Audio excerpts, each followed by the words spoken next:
ہمارے حالات بدل سکیں. جتنی دیر ہم خدا کے کبھی ہاتھ کے نیچے رہیں گے ہم ترقی کریں گے. تو کلام مقدس میں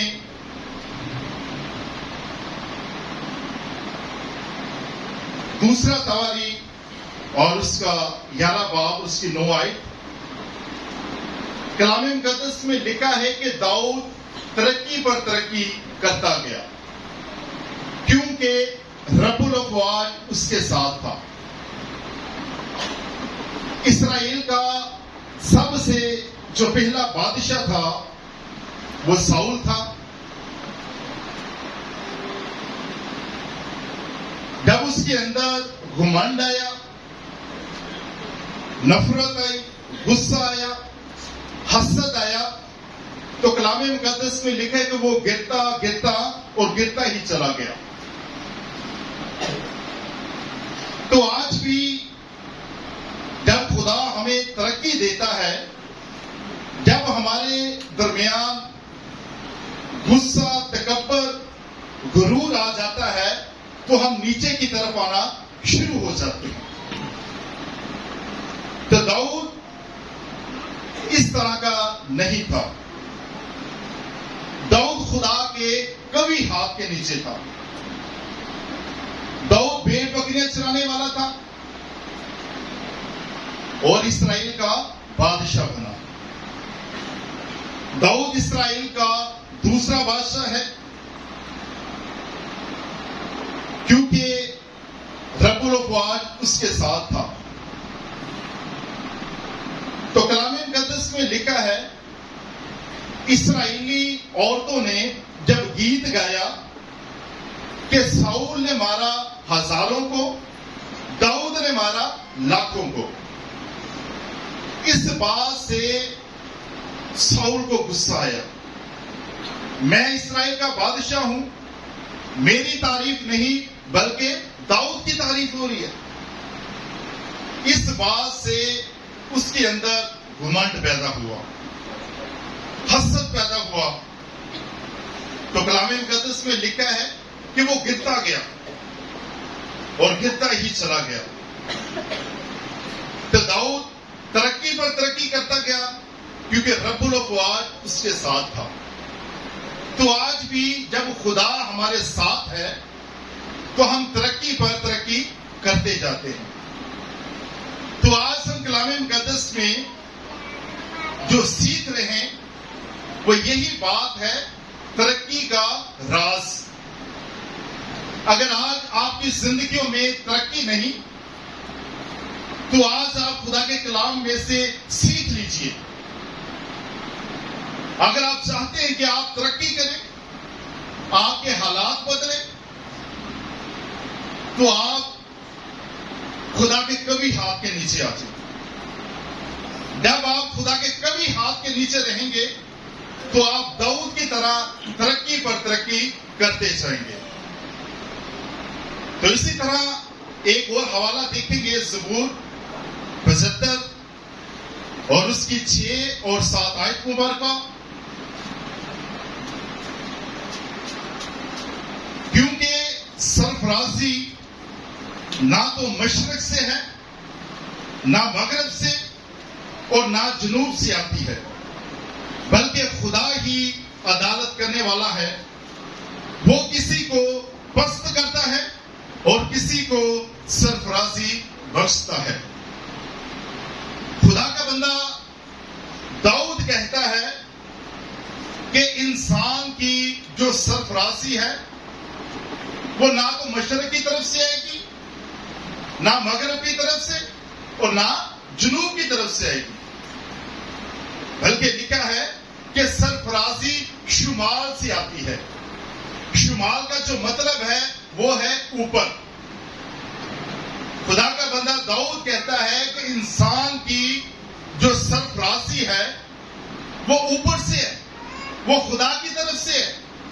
لکھا ہے بلکہ وہی عدالت کرنے والا ہے، وہ کسی کو پست کرتا ہے اور کسی کو سرفراز کرتا ہے. خدا زمین پر بھی انسان کی عدالت کرتا ہے. کئی مرتبہ ہمارے ذہنوں میں یہ بات ہوتی ہے کہ کسی نے ہمارے کاروبار کو باندھ دیا،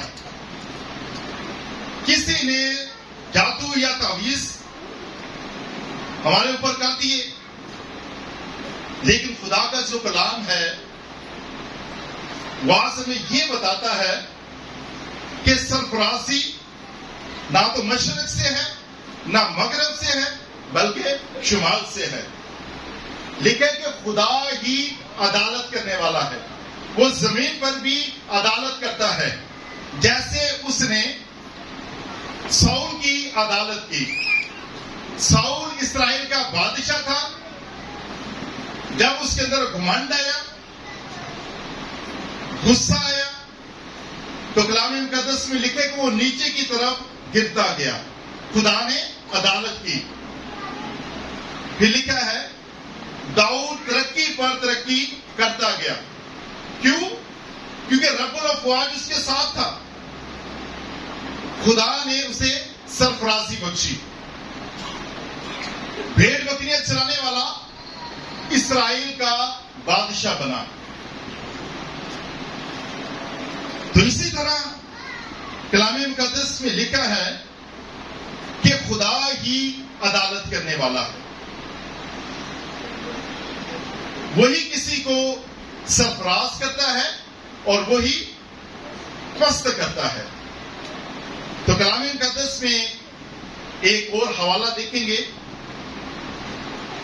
پہلا تموتھیوس اور اس کا 4 باب، اس کی 13 اور 15 آیت مبارکہ. خدا سب کو ترقی میں دیکھنا چاہتا ہے. خدا سب کو ترقی میں دیکھنا چاہتا ہے. جہاں محبت ہے وہاں خدا ہے. اگر آپ کے درمیان محبت ہے تو خدا آپ کے ساتھ ہے. جہاں خدا ہے وہاں ترقی ہے. اگر خدا آپ کے ساتھ ہے تو آپ کو ترقی ملے گی، آپ کو سرفرازی ملے گی، آپ کے حالات بدل جائیں گے. تو کلام مقدس میں لکھا ہے جب تک میں نہ آؤں پڑھنے اور نصیحت کرنے اور تعلیم دینے کی طرف متوجہ رہے. خدا کیا کہتا ہے کہ جب تک میں نہ آؤں پڑھنے اور نصیحت کرنے اور تعلیم دینے کی طرف متوجہ رہے. یہ سب کے لیے ہے. یہ کلیسیوں کے لیے بھی ہے، خادموں کے لیے بھی ہے اور خاندانوں کے لیے بھی ہے. جب تک خداوند نے نہیں آنا اتنی دیر ہم نے ایک دوسرے کو نصیحت کرتے رہنا ہے. اور جو بائبل مقدس میں سے ہم پڑھتے ہیں، سیکھتے ہیں، وہ ہم نے آگے لوگوں کو بھی سکھانا ہے. اگر آپ خدا کے گھر میں ہیں، آج آپ کلام مقدس میں سے سیکھ رہے ہیں کہ ترقی کا راز بھی انسان کی زندگی میں ترقی کیسے آتی ہے. تو یہی بات آپ کے لیے لازم ہے کہ آپ اوروں کے ساتھ بھی اس بات کو شیئر کریں. کیونکہ جو لوگ غلط فہمی میں ہے کہ ہمارے اوپر کسی نے جادو یا تعویذ کر دیا، ہمارے کاروبار کو روک دیا، لیکن خدا کا کلام کہتا ہے کہ خدا ہی عدالت کرتا ہے. وہ کسی کو پست کرتا ہے اور کسی کو سرفراز کرتا ہے. تو اسی طرح لکھا ہے کہ اس نعمت سے غافل نہ رہ جو تجھے حاصل ہے اور نبوت کے ذریعے سے بزرگوں کے ہاتھ رکھتے وقت تجھے ملی تھی. ان باتوں کی فکر رکھ اور انہی میں مشغول رہ تاکہ تیری ترقی سب پر ظاہر ہو. کلام مقدس میں تموتھیوس کے خط میں لکھا ہے خدا کہتا ہے کہ جب تک میں